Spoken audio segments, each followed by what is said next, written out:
ಸುಳ್ಳು ವೈದ್ಯಕೀಯ ವರದಿಯನ್ನ ರೆಡಿ ಮಾಡಿಸಿದ್ರ ನಟ ದರ್ಶನ್ ಅನ್ನುವಂತ ಪ್ರಶ್ನೆ ದಿನೇ ದಿನೇ ಹೆಚ್ಚಾಗ್ತಾನೆ ಇದೆ. ಕಾರಣ ಇನ್ನೂ ಕೂಡ ಆಪರೇಷನ್ಗೆ ಕೈ ಹಾಕ್ತಾ ಇಲ್ಲ ವೈದ್ಯರು. ಬಿಮ್ಸ್ ಆಸ್ಪತ್ರೆ ವೈದ್ಯರಿಂದ ಸುಳ್ಳು ವರದಿಯನ್ನ ರೆಡಿ ಮಾಡಿಸಿ ಕೋರ್ಟ್ಗೆ ಏನಾದ್ರೂ ಸಲ್ಲಿಕೆ ಮಾಡಿದ್ರ ದರ್ಶನ್ ಅನ್ನುವಂತ ಪ್ರಶ್ನೆ ಸಹಜವಾಗಿನೇ ಮೂಡ್ತಾ ಇದೆ. 6 ವಾರಗಳ ಕಾಲ ಮಧ್ಯಂತರ ಜಾಮೀನನ್ನ ತೆಗೆದುಕೊಂಡಿರೋದೇ ಸರ್ಜರಿ ಮಾಡಿಸಲೇಬೇಕು ಅನ್ನುವಂತ ಕಾರಣಕ್ಕೆ. ಥೆರಪಿ ಆದ್ರೆ ನಡೆಯೋದಿಲ್ಲ, ಆಪರೇಷನ್ ಆಗಬೇಕು ಅಂತ. ಆದ್ರೆ ದರ್ಶನ್ ಅನಾರೋಗ್ಯದ ಬಗ್ಗೆ ಈಗ ಭಾರಿ ಅನುಮಾನಗಳು ವ್ಯಕ್ತವಾಗ್ತಾ ಇವೆ. ಜೈಲಿನಿಂದ ಬೆಂಗಳೂರಿಗೆ ಹೋಗೋದಕ್ಕೆ ವೈದ್ಯರ ಮೇಲೆ ಒತ್ತಡ ಹಾಕಿಸ್ಬಿಟ್ರ ಅಂತ ಪ್ರಭಾವಿ ಮಂತ್ರಿ ಒಬ್ಬರಿಂದ ಬಿಮ್ಸ್ ವೈದ್ಯರ ಮೇಲೆ ಒತ್ತಡ ಹಾಕಿಸಿದ್ದಾರೆ ಅನ್ನುವಂತ ಅನುಮಾನಗಳ ಹುತ್ತ ಬೆಳೆದುಕೊಳ್ತಾ ಇದೆ. ಒತ್ತಡಕ್ಕೆ ಮಣಿದು ದರ್ಶನ್ಗೆ ಆಪರೇಷನ್ ಕೂಡಲೇ ಆಗ್ಬೇಕು ಅಂತ ಏನಾದ್ರೂ ಇವರ ವರದಿಯನ್ನ ರೆಡಿ ಮಾಡಿಸ್ಕೊಂಡ್ರ, ಆ ವರದಿಯನ್ನ ಕೋರ್ಟ್ಗೆ ಸಲ್ಲಿಕೆ ಮಾಡಿದ್ರ, ಕೂಡಲೇ ಆಪರೇಷನ್ ಆಗ್ಬೇಕು ಅಂತ ವರದಿ ನೀಡಿದ್ರ ಹಾಗಾದ್ರೆ ಬಿಮ್ಸ್ ನ ವೈದ್ಯರು ಅನ್ನುವಂತ ಅನುಮಾನಗಳು ಹುಟ್ಕೊಳ್ತಾ ಇವೆ. ಅದೇ ವರದಿಯನ್ನ ಕೋರ್ಟ್ಗೆ ಸಲ್ಲಿಸಿದ್ದ ದರ್ಶನ್ ಪರ ವಕೀಲರು ಕೂಡಲೇ ದರ್ಶನ್ಗೆ ಆಪರೇಷನ್ ಮಾಡದಿದ್ರೆ ಕಿಡ್ನಿ ಸಮಸ್ಯೆ ಹೆಚ್ಚಾಗುತ್ತೆ, ಸ್ಟ್ರೋಕ್ ಆಗುತ್ತೆ ಅಂತ ಎಲ್ಲ ಸಿ.ವಿ. ನಾಗೇಶ್ ಅವರು ವಾದವನ್ನ ಮಂಡಿಸಿದ್ರು. ಆದ್ರೀಗ ಜಾಮೀನು ಸಿಕ್ಕು 3 ವಾರ ಕಳೆದ್ರೂ ಕೂಡ ಆಪರೇಷನ್ ಇಲ್ಲ. ದರ್ಶನ್ ಆಪರೇಷನ್ ಬಗ್ಗೆ ಈಗ ಅನುಮಾನ ವ್ಯಕ್ತಪಡಿಸಿದ್ರು. ಗೃಹ ಸಚಿವ ಡಾಕ್ಟರ್ ಜಿ ಪರಮೇಶ್ವರ್ ಅವರು ಕೂಡ ಮೊನ್ನೆ ಅಷ್ಟೇ ಅವರು ಸ್ಟೇಟ್ಮೆಂಟ್ ಕೊಡ್ತಾ ಇದ್ರು. ಅಲ್ಲ, ಸರ್ಜರಿ ಆಗಿಲ್ಲ ಅಂತ ಅಂದ್ರೆ ಬೆನ್ನೆ ಮುರಿದು ಹೋಗುತ್ತೆ ಅನ್ನೋ ರೀತಿಯಾಗಿ ಮಾತನಾಡ್ತಾ ಇದ್ರು. ಆದ್ರೀಗ ಜಾಮೀನ್ ಸಿಕ್ಕು 3 ವಾರ ಆದ್ರೂ ಕೂಡ ಸರ್ಜರಿಗೆ ವೈದ್ಯರು ಕೈ ಹಾಕಿಲ್ಲ ಅಂತ ಡಾಕ್ಟರ್ ಜಿ ಪರಮೇಶ್ವರ್ ಅವರು ಕೂಡ ಅನುಮಾನವನ್ನ ವ್ಯಕ್ತಪಡಿಸಿದ್ರು. ಸಹಜವಾಗಿ ಈಗ ಎಲ್ರಿಗೂ ಕೂಡ ಅದೇ ಅನುಮಾನ ಕಂಡು ಬರ್ತಾ ಇದೆ. ಬಿಮ್ಸ್ ಆಸ್ಪತ್ರೆಯ ವೈದ್ಯರು ಕೊಟ್ಟಿರುವಂತ ವರದಿ ಏನಿದೆ, ಆ ವರದಿಗೆ ಹಿಂಗೆ ವರದಿ ಬೇಕು ಅಂತ ಯಾರಾದ್ರೂ ಡಿಮ್ಯಾಂಡ್ ಮಾಡಿದ್ರ, ಒತ್ತಡವನ್ನ ಹಾಕಿದ್ರ, ಹಾಗಾಗಿನೇ ಬೇಕಾದಂತೆಯೇ ವರದಿಯನ್ನ ಸಿದ್ಧ ಮಾಡಿ ಈ ವರದಿಯನ್ನ ಕೋರ್ಟ್ಗೆ ಸಲ್ಲಿಕೆ ಮಾಡಿರೋದಾ ಅನ್ನುವಂತ ಅನುಮಾನಗಳು ಈಗ ಸಹಜವಾಗಿನೇ ಶುರುವಾಗ್ತಾ ಇವೆ.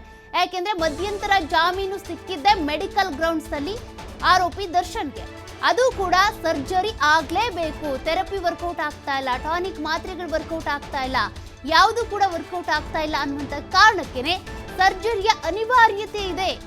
ಬೆನ್ನು ಮೂಳೆ ಸಾಕಷ್ಟು ನೋವನ್ನ ಕೊಡ್ತಾ ಇದೆ, ನಿಲ್ಲೋದಕ್ಕಾಗ್ತಾ ಇಲ್ಲ, ಕೂರೋದಕ್ಕಾಗ್ತಾ ಇಲ್ಲ. ಮನೆಯಿಂದ ಡ್ರೈ ಫ್ರೂಟ್ಸು, ಕೇಕು, ಇನ್ನತ್ರ ಏನಾದ್ರೂ ಬೇಕರಿ ಐಟಮ್ಸ್ ತಂದು ಕೊಟ್ರೆ ಅದನ್ನ ಹೊತ್ಕೊಂಡು ಹೋಗೋದಕ್ಕೂ ಆಗ್ತಾ ಇಲ್ಲ ದರ್ಶನ್ ಅವ್ರಿಗೆ. ಮಧ್ಯದಲ್ಲಿ ಬ್ಯಾಗ್ ಅನ್ನ ಇಟ್ಟು ತೆಗೆದುಕೊಂಡು ಹೋಗ್ತಾ ಇದ್ದಾರೆ. ಅಷ್ಟು ಬೆನ್ನು ನೋವು ಅವ್ರಿಗೆ ಕಾಡ್ತಾ ಇದೆ ಅನ್ನುವಂತ ವಿಜುವಲ್ಸ್ ಕೂಡ ಹೇಳ್ತಾ ಇತ್ತು. ಆದ್ರೆ ವರದಿನೇ ಸುಳ್ಳ ಅನ್ನುವಂತ ಅನುಮಾನ ಈಗ ಹೆಚ್ಚಾಗ್ತಾ ಇದೆ. ಡೀಟೇಲ್ಸ್ ಕೊಡ್ತಾ ಹೋಗ್ತಾರೆ ನಮ್ಮ ಬಳ್ಳಾರಿ ಪ್ರತಿನಿಧಿ ಸಿದ್ದು. ಈಗಾಗಲೇ ದರ್ಶನ್ಗೆ ಮಧ್ಯಂತರ ಜಾಮೀನ್ ಸಿಕ್ಕಿದೆ. ಜಾಮೀನ್ ಸಿಕ್ಕಿರೋದೇ ಮೆಡಿಕಲ್ ಗ್ರೌಂಡ್ಸ್ ಅಲ್ಲಿ, ಅವ್ರಿಗೆ ಆಪರೇಷನ್ ಆಗ್ಲೇಬೇಕು ಅನ್ನುವಂತ ಅನಿವಾರ್ಯ ಕಾರಣಕ್ಕೆ. ಆದ್ರೆ ಇನ್ನೂ ಕೂಡ ಆಪರೇಷನ್ಗೆ ಸಿದ್ಧತೆ ಇಲ್ಲ, ಆಪರೇಷನ್ ಮಾಡಿಸ್ಕೊಳ್ತಾರೆ ಅನ್ನುವಂತ ಸುದ್ದಿ ಕೂಡ ಇಲ್ಲ. ನಿಜಕ್ಕೂ ಇದು ವರದಿ ನಿಜಾನ ಅಥವಾ ಅವ್ರಿಗೆ ಬೇಕಾದಂಗೆ ಸುಳ್ಳು ವರದಿ ಏನಾದ್ರೂ ಮಾಡಿಸ್ಕೊಂಡ್ರ ಮೆಡಿಕಲ್ ರಿಪೋರ್ಟ್ ಅಂತ? ಖಂಡಿತ ನೀತಿ, ನಟ ದರ್ಶನ್ ಅಂತ ಹೇಳಿದ ತಕ್ಷಣ ಯಾರಿಗೆ ಬಯಲ ಹೇಳಿ ಆ ರೀತಿಯ ಒಂದು ಸೃಷ್ಟಿಯಾಗಿದೆ ಅಂತ ಹೇಳ್ಬೋದು. ಈಗಾಗಲೇ ಸದ್ಯ ದರ್ಶನ್ ಅವರಿಗೆ ಅನಾರೋಗ್ಯದ ಬಗ್ಗೆ ಹಲವು ಅನುಮಾನಗಳು ಕೂಡ ಚರ್ಚೆ ಆಗ್ತಾ ಇದೆ. ದರ್ಶನ್ಗೆ ಆಪರೇಷನ್ ಅವಶ್ಯಕತೆ ಇದೆ ಅಂತ ಹೇಳ್ಬಿಟ್ಟು ಬಳ್ಳಾರಿ ಜೈಲಿನಿಂದ ಬೆಂಗಳೂರಿಗೆ ಕೂಡ ಶಿಫ್ಟ್ ಆದ್ರು. ಇನ್ನು ಶಿಫ್ಟ್ ಆದಂತ ಮಧ್ಯಂತರ ಬೇಲ್ ಕೂಡ ತಗೊಂಡಾದ ಬಳಿಕ ಆಪರೇಷನ್ ಮಾಡಿಸ್ಬೇಕಾಗಿತ್ತು. ಅಲ್ಲೂ ಆಸ್ಪತ್ರೆ ಕೂಡ ಆಪರೇಷನ್ ಮಾಡಿಸ್ತಾ ಇಲ್ಲ, ಬರೀ ಆಸ್ಪತ್ರೆಗಳಿಗೆ ಹೋಗಿ ಬರೋದು ಇವನಷ್ಟೇ ಮಾಡ್ತಾ ಇರುವಂತದ್ದು. ಆದ್ರೆ ಈ ಸದ್ಯ ಗೃಹ ಸಚಿವರು ಕೂಡ ಒಂದು ಹೇಳಿಕೆಯನ್ನ ನೀಡಿದ್ದು ಸಾಕಷ್ಟು ಅನುಮಾನ ಆಗ್ತಾ ಇದೆ.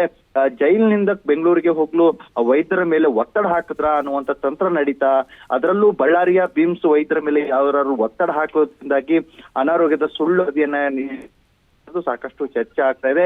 ಇದ್ರೆಲ್ಲರ ನಡುವೆ ಹಿಂದೆ ಪ್ರಭಾವಿ ಮಂತ್ರಿಗಳು ಯಾರಾದ್ರೂ ಒತ್ತಡ ಹಾಕಿದ್ದಕ್ಕೆ ಈ ರೀತಿಯಾಗಿ ಒಂದು ಡಾಕ್ಯುಮೆಂಟ್ ಕೊಟ್ರ ಅನ್ನುವಂಥದ್ದು ಸಾಕಷ್ಟು ಈಗ ಚರ್ಚೆ ಕೂಡ ಆಗ್ತಾ ಇದೆ. ಚಾಲೆಂಜಿಂಗ್ ಸ್ಟಾರ್ ದರ್ಶನ್ ಅವರನ್ನ, ಕೊಲೆ ಆರೋಪಿ ದರ್ಶನ್ ಇದ್ದಾರೆ, ಅವ್ರನ್ನ ಉಳಿಸ್ಬೇಕು, ಬಳ್ಳಾರಿ ಜೈಲಿನಿಂದ ಬೆಂಗಳೂರಿಗೆ ಶಿಫ್ಟ್ ಮಾಡ್ಬೇಕು ಅನ್ನುವಂಥದ್ದು ಏನಿದೆ. Thank you Siddu ಡೀಟೇಲ್ಸ್ಗೆ.